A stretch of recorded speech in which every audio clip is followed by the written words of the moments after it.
Olá pessoal, a gente precisa ver agora como formalizar os conhecidos como limites no infinito, cuja notação são essas duas aqui.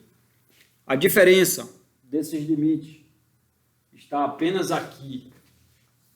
Antes a gente fazia o x tender para um ponto, era algum ponto que eu lembro que não precisava ser um ponto do domínio, né?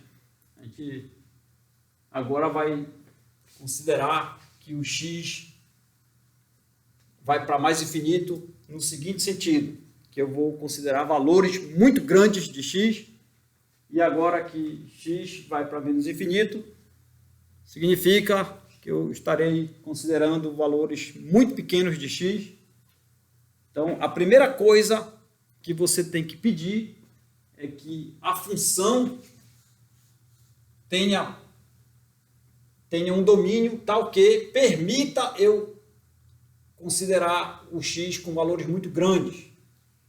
Nesse caso aqui, o domínio tem que ser tal que permita eu tomar pontos do domínio para menos infinito. Para isso, eu vou dizer que, para este caso, assumindo que existe esse limite L, se L lembra que é um número real, eu vou dizer que existe um determinado intervalo A mais infinito contido no domínio da função, porque se agora o domínio dessa função contém um intervalo desse tipo, eu posso fazer o x tender para mais infinito. Nesse caso aqui, eu vou pedir que exista um intervalo desse tipo aqui, menos infinito, e aqui é o meu A, contido no domínio da função. Dessa forma, eu posso fazer agora o x tender para menos infinito. Esse A é algum número real, pode ser positivo, negativo, zero, aqui também, não vai influenciar muito. O que importa mesmo é eu poder fazer essa coisa aqui, ó, poder tomar x para tender x para mais infinito e aqui tender x para menos infinito. Essa que é a ideia. Tá? E eu ainda vou querer que os valores da função para esse x aqui que eu vou fazer a partir de um delta novamente, eles estejam estritamente próximos de L. Né? Suficientemente próximos de L, é isso. Né? Então, para isso, eu tenho ainda que considerar a arbitrariedade de um epsilon. Então, para todo epsilon positivo, novamente, tem que existir um delta positivo, e aqui também, do mesmo modo, deve existir um delta positivo. Só que daí vai ter algumas diferenças aqui, né? Eu já vou fazer ali do lado. Mas o que eu já sei é que o limite ser L deve significar, né, que os valores, alguns valores da função estão estritamente perto, não é estritamente, é suficientemente perto de L, tá certo? Suficientemente próximos de L, a mesma coisa aqui, f de x eu vou pedir que caia nesse intervalo aqui. Por que que eu falo que é suficientemente perto ou próximo de L, os valores? Porque o epsilon é arbitrário, é por isso, foi o que a gente viu lá atrás, beleza? A questão é, quais são os pontos do domínio da função que eu vou considerar para que isso ocorra? Essa que é a dúvida aqui. Então, vamos fazer isso por meio de um gráfico aqui, vamos imaginar que isso daqui, o gráfico da função seja uma coisa desse tipo aqui, sei lá. E vamos dizer que o L é esse camarada aqui. Então, o que está acontecendo? Então, aqui o domínio dessa função, eu olho aqui nessa reta real aqui. Então, pelo meu desenho, contém um intervalo desse tipo, está aqui, ó. Eu quero analisar esse primeiro caso, depois eu vou fazer esse. E o que eu quero é que, dado um epsilon, né? Aí eu vou, ou seja, o intervalo, esse daqui é L mais epsilon, né? E aqui é L menos epsilon. Dado o intervalo, algum intervalo centrado em L, deve existir um delta positivo. Esse delta é um camarada que deve estar à direita do A, tal que a partir dele, aí eu vou olhar os x que estão a partir dele. Eu vou começar a olhar vários x a partir dele. Aí eu vou olhar as imagens. O que tem que acontecer é que eles têm que cair aqui dentro.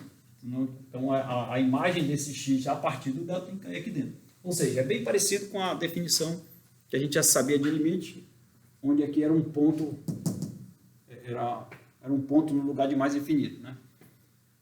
Então é isso. Então, olhando para lá, deve existir um delta positivo. Esse delta, eu vou pedir que seja sempre maior do que esse A aqui, ó, certo?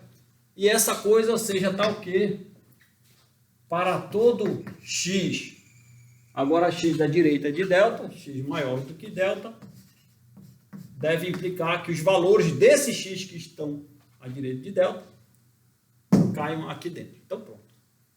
Aí, isso garante que a arbitrariedade de epsilon, que pela arbitrariedade de epsilon, que esses valores estão suficientemente próximos de L. Beleza? Esse caso aqui é parecido com esse, só que agora eu vou olhar um gráfico desse tipo aqui.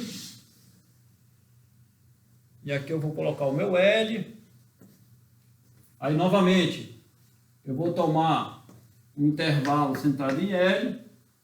Aqui é o L menos epsilon. Vou olhar para esse intervalo. Aí eu quero que... Eu sei que esse gráfico aqui, olhando para ele, eu já sei que tem um intervalo desse tipo aqui, ó. O intervalo aqui é um A, né? A menos infinito, ó. Ele contém um intervalo desse tipo. E o que eu quero, novamente, é que exista um delta positivo. Existe um delta positivo, só que daí não tem chance daqui ser positivo. Eu tenho que considerar o menos delta aqui. Certo?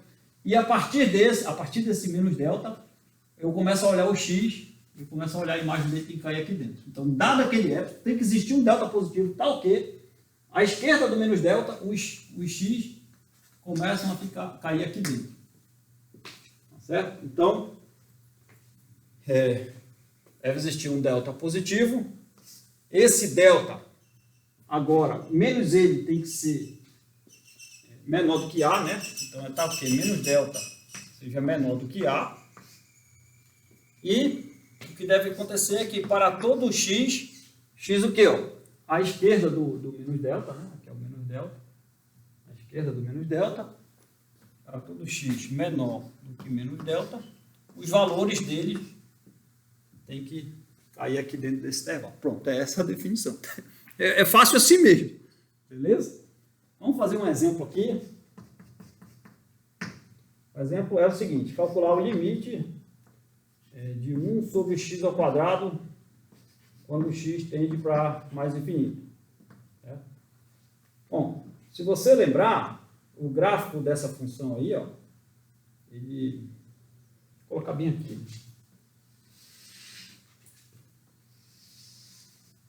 O gráfico dessa função, isso é uma função par, né? O gráfico ele é desse tipo, você pode relembrar lá, olhando para o que a gente fez de funções. Aí agora, e você vê que o domínio dela é todos reais menos o zero, né? O domínio dessa função é isso. Então, se eu quero analisar esse limite, eu tenho que olhar se ele tem um intervalo desse tipo. Ele tem, tá aqui, ó. Intervalo desse tipo lá. Pega qualquer coisa aí, 1, 2, 3, 4, sei lá, vai ter uma coisa desse tipo. E daí, eu afirmo para vocês que esse limite aqui, ele vai dar zero. Então, o que eu tenho que fazer é conseguir valores grandes, pontos muito grandes, para que os valores caiam aqui dentro, para pontos muito grandes de x. É isso que eu tenho que fazer. Você vê aí que pelo desenho, dado o epsilon, vai ter um delta, que eu tenho que achar um delta, né? Aqui é um epsilon que eu peguei, tá? O epsilon é esse tamanho aqui, certo? Intervalo sentado em zero. Então, isso daqui é epsilon, aqui é menos epsilon nesse caso. Aqui é epsilon, aqui é menos epsilon, né? Aí eu tenho que achar um delta, né? Você vai ver que vai ter o delta, tá? O que a partir dele você vai ver que os valores para pontos do domínio muito grandes, eles estão bem perto de L. Ah, ele não vem por aqui, por baixo ele não vem, não importa. Ele vem daqui por cima, é o que interessa. Então isso daqui de fato dá zero. Agora, quando você analisar esse limite, quando o x vai para menos infinito, eu afirmo também que isso daqui dá zero, novamente. Aí o que você faz? Você olha se ele contém um intervalo desse tipo, aqui ó, o intervalo que tem, tá lá. E se existe um delta, tá o quê? A partir do menos delta, né? No caso, a partir do menos delta, os caras que estão à esquerda do menos delta, cai aqui dentro. E tem, dado esse epsilon, existe um delta, tá o quê? O x, aqui, a partir do menos delta, nesse sentido aqui, que está indo para a esquerda, eles vão ficar suficientemente próximos de zero, né? Os valores aqui, desse x aqui. Tá certo? Você relembra que esse, na verdade, esse cara aqui é uma assíntota desse gráfico, né? O eixo x é uma assíntota desse gráfico, é isso. Tá? Então, beleza? Eu usei a ideia intuitiva para fazer isso aí, não a definição usando epsilon e delta foi para formalizar mesmo, a gente acaba não usando muito isso, mas se você quiser fazer, você vai ver que, dado um epsilon, você vai sempre achar um delta, que essas coisas ocorrem. Agora, deixa eu fazer um outro aqui, guardem esse limite aí, que ele é importante, ele vai ser usado, ele vai ser uma espécie de limite fundamental. A partir dele você calcula outros. Agora, esse aqui, ó, 1 sobre x, quando o x vai para mais infinito, e o limite de 1 sobre x, quando o x vai para menos infinito. Esses dois casos aqui também vai dar zero, tá? Porque agora, o gráfico dessa função aí, tem que lembrar que é uma coisa desse tipo aqui, ó. Certo? E se você fizer, você vai ver que contém esse caso, você vai ver se tem um intervalo desse tipo, tá aqui, ó. Aí, você vai olhar para o zero, você vai olhar na vizinhança do zero, se eu consigo um delta, tá ok, a partir dele, os x que estão a partir dele, fazer x para mais infinito, se cai aqui dentro, cai, tá ali, ó, já era, então é zero. A mesma coisa aqui, ele tem um intervalo desse tipo aqui? Tem, ó, tá lá, ó, esse aqui, ó. E tem um delta, tá o quê? Aqui você vai olhar para o menos delta e aqui você vai olhar o x. Vai fazer o x tender para menos infinito. Se você fizer isso, você vai ver que novamente vai dar zero. É isso. Valeu. Um abraço.